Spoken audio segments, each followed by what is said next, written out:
열왕기상 8장 12절에서 21절 말씀.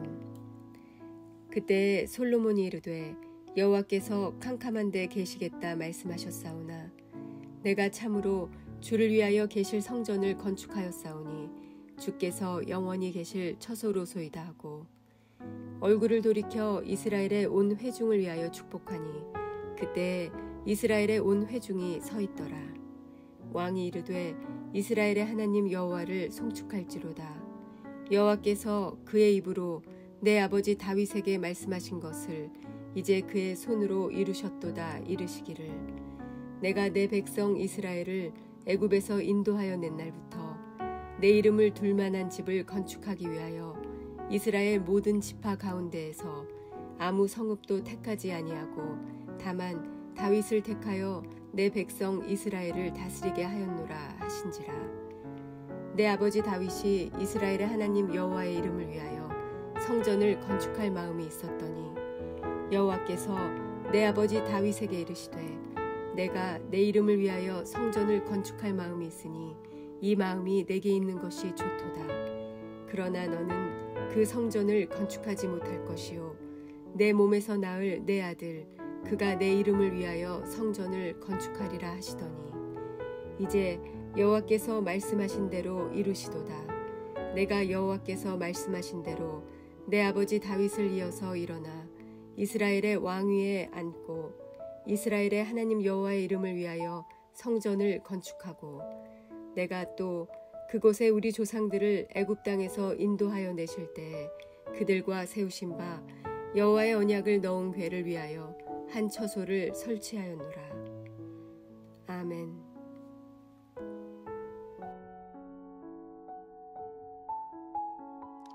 함께 기도하겠습니다. 하나님, 우리에게 성전을 주시고 교회를 주시고 또 우리를 몸된 성전으로 삼아 주시네 감사합니다. 하나님, 오늘도 그 은혜를 따라 살게 하시고 또 그 성전 가운데 거할 때마다 주께서 허락하신 놀라운 섭리의 은혜가 고백되게 하여 주옵소서. 이 모든 말씀 예수님 이름으로 기도하였습니다. 아멘. 할렐루야. 우리에게 예수 그리스도의 몸된 성전을 허락하시고 또 그 성전을 통해서 하나님의 백성만이 누려갈 수 있는 은혜를 주신 우리 하나님의 이름을 높이 찬양합니다. 오늘 우리가 함께 나눌 말씀의 제목은 어제 말씀의 제목과 좀 이어지는 말씀으로 세워진 성전을 통한 은혜, 세워진 성전을 통한 은혜라고 하는 말씀의 제목입니다. 솔로몬은 성전을 건축하였고 어제 말씀에서는 그 성전을 하나님께 우리에게 주신 그 영적 이유가 무엇인지를 찬양과 기도를 통해서 알려주었습니다. 그리고 오늘 말씀은 성전을 통해서 하나님께 봉헌하면서 백성들을 향하여 축복의 메시지와 축복의 기도를 하며 하나님께서 성전을 통하여 우리에게 주신 은혜가 무엇인지를 증거하는 말씀의 내용입니다.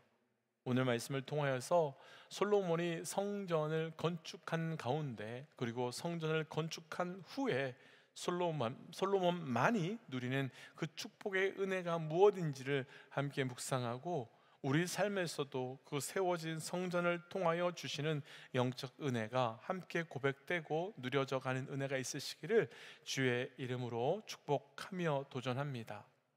세워진 성전을 통한 은혜, 첫 번째는 오늘 본문 가운데요 12절과 13절 말씀 함께 읽어보겠습니다. 12절 13절입니다. 그때에 솔로몬이 이르되 여호와께서 캄캄한 데 계시겠다 말씀하셨사오나 내가 참으로 주를 위하여 계실 성전을 건축하였사오니 주께서 영원히 계실 처소로소이다 하고. 아멘. 솔로몬이 하나님께 과거의 캄캄한 곳에 계시겠다고 말씀하셨다면서 오늘 말씀이 시작이 되지요. 솔로몬이 이렇게 말한 이유가 있습니다. 구약 시대에는 거룩한 하나님의 얼굴을 죄 많은 우리 인간이 만나게 되면 죽을 수밖에 없는 상황이었습니다. 그래서 하나님께서는 하나님을 대면한 인간들이 죽지 않도록 하시기 위해서 그 구름으로 하나님의 모습을 가리셨었고 음성만 들려주셨습니다. 그 모습이 잘 나타나는 말씀이 바로 이스라엘 백성이 모세와 함께 시내산에 와서 도착했을 때 하나님께서는 그 시내 산을 구름으로 덮어주시며 백성들을 산으로 올라오지 못하도록 말씀하셨는데, 그렇게 하신 이유가 바로 죄인된 사람이 거룩한 하나님을 보게 되면 죽게 되기 때문이었습니다. 그런데 그랬던 하나님께서 이제 영원히 거하실 곳이 있다면서 그 솔로몬이 지었던 그 성전에 영원히 임재하시겠다라고 말씀하고 있습니다.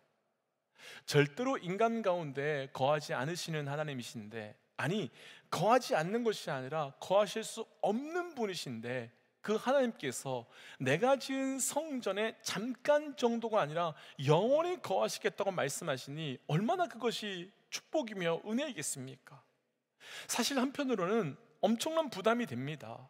엄청난 부담이 됩니다. 그분이 내 안에 거하신다니. 하지만 그것은 무엇과도 비교할 수 없는 은혜이며 축복입니다.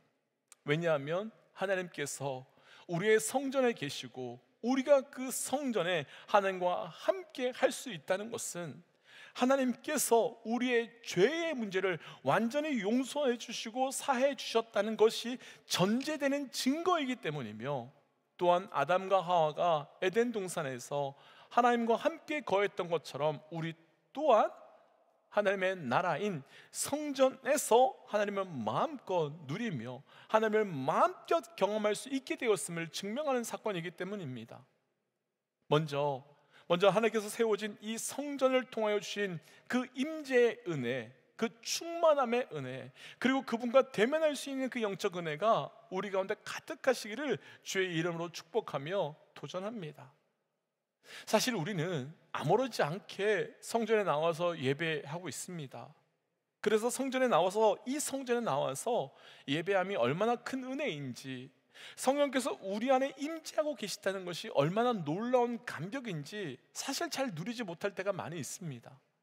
그런데 이런 것이 얼마나 큰 은혜인지 우리가 한번 좀 잠깐 생각해 보고 싶습니다.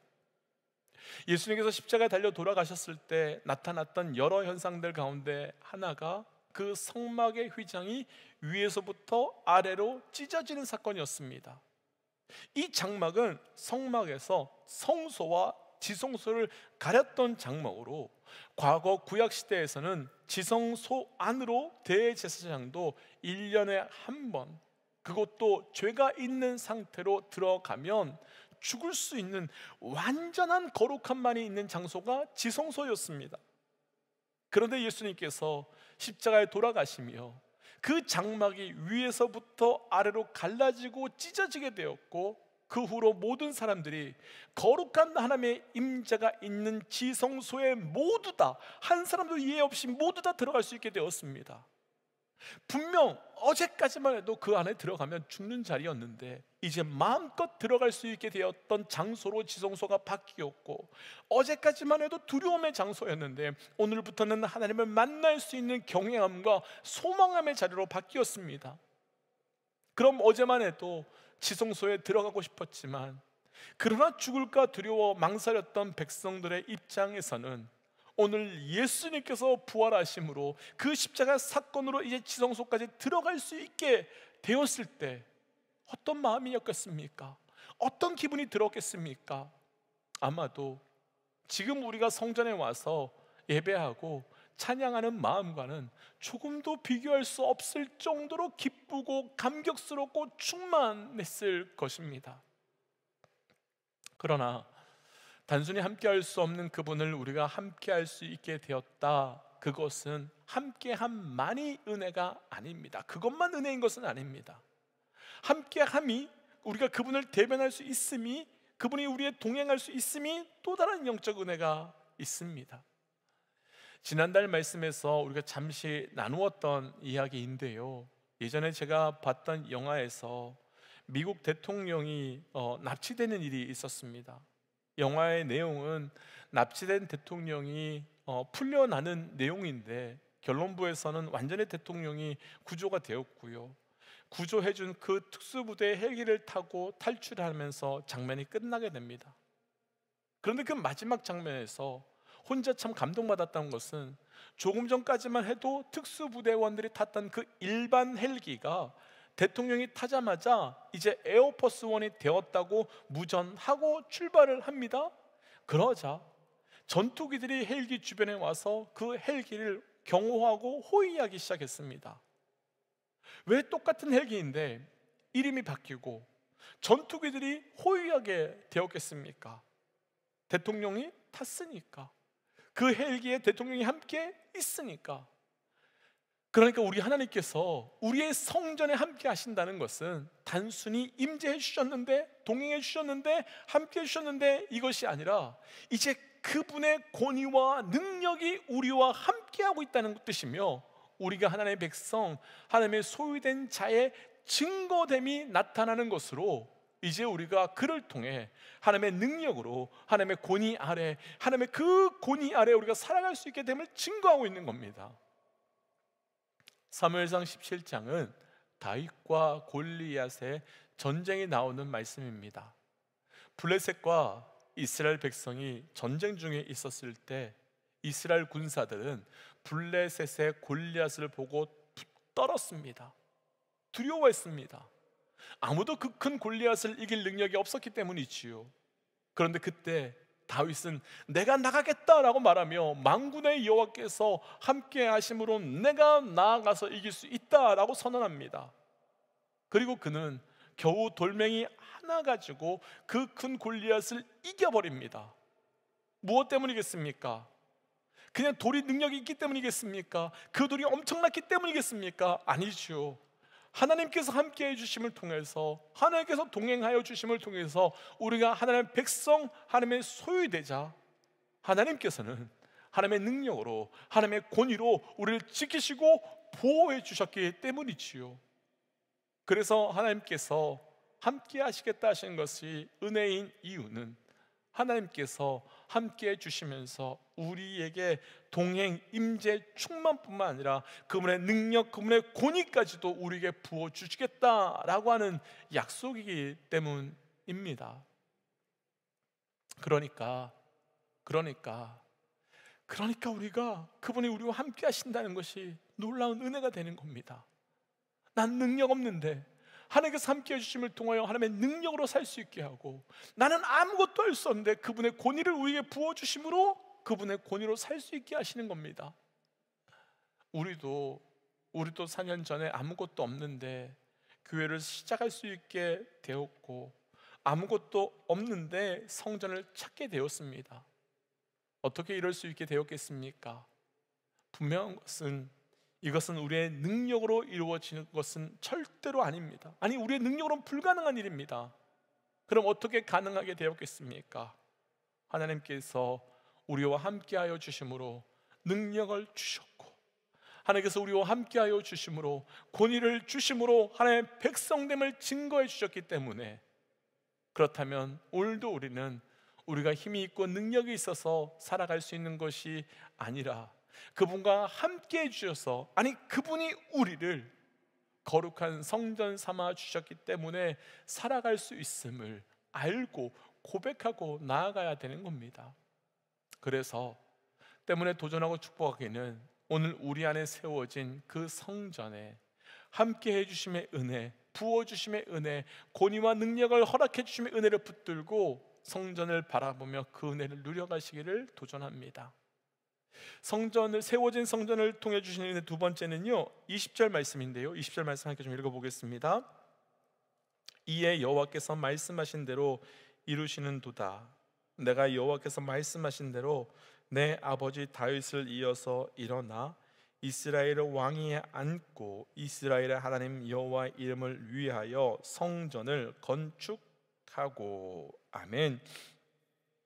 솔로몬은 말씀하신 대로 성전을 건축했다며 감사의 기도를 올리고 있습니다.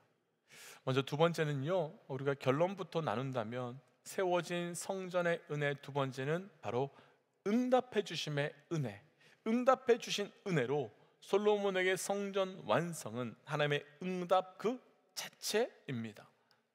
먼저 우리에게 우리 삶에 세워주신 그 성전을 통하여 하나님께서 우리에게 허락하신 응답의 은혜를 누려가시기를 주의 이름으로 축복합니다.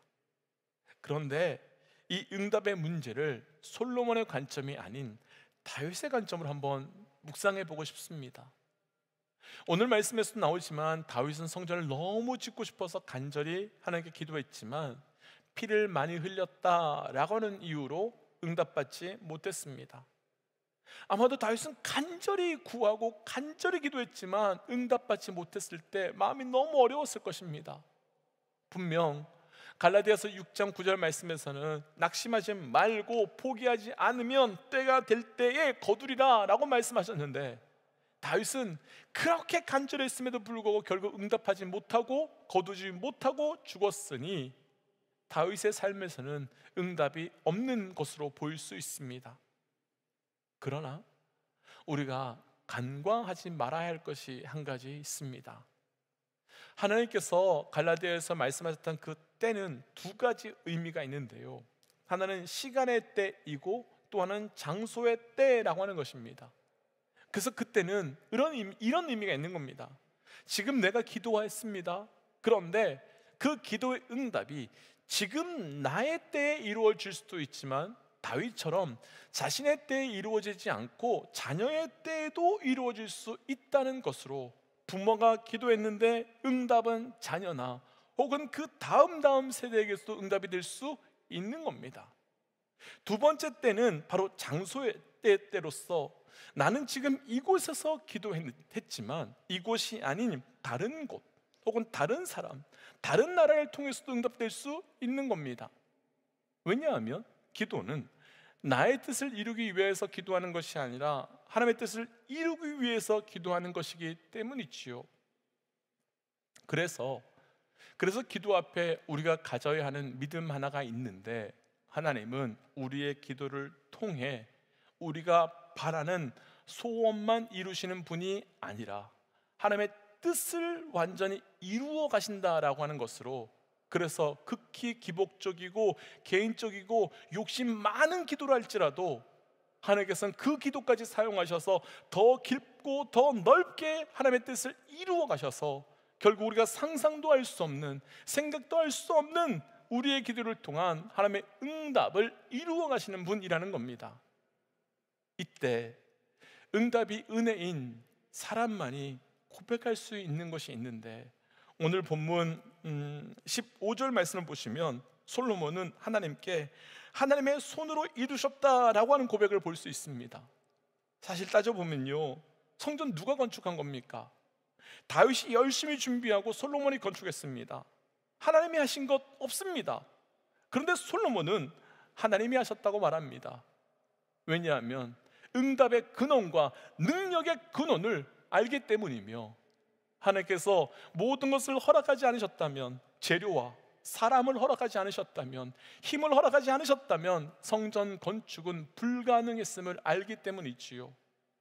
우리의 삶에 언제 모든 것이 은혜라고 말씀할 수 있을까요? 내가 했다고 생각할 때에는 은혜가 아닌 대가지요. 합당하다고 누릴만 하다고 할 수밖에 없지만, 모든 것이 주께로부터 왔음을 알고 믿고 고백할 때 모든 것이 은혜임을, 모든 것이 하나님께서 응답해 주셔서 이루어 주셨음을 고백하는 은혜가 우리에게 있게 되는 거지요. 축복하기는 오늘이 바로 그런 은혜를 누릴 수 있는 하루 되시기를 주의 이름으로 축복합니다. 그래서 이 시간 말씀을 기억하면서 이렇게 기도하고 싶습니다. 하나님, 죽을 수밖에 없는 우리에게 하나님의 임재로 살게 하시고, 그뿐 아니라 하나님께서 역사하시고 일해 주심을 통해 우리에게 응답해 주심에 감사합니다.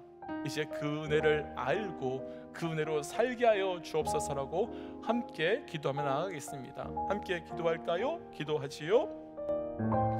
하나님, 오늘 우리를 이 자리에 불러주시며 또 주의 은혜로 살 수 있도록 허락하여 주심에 감사합니다.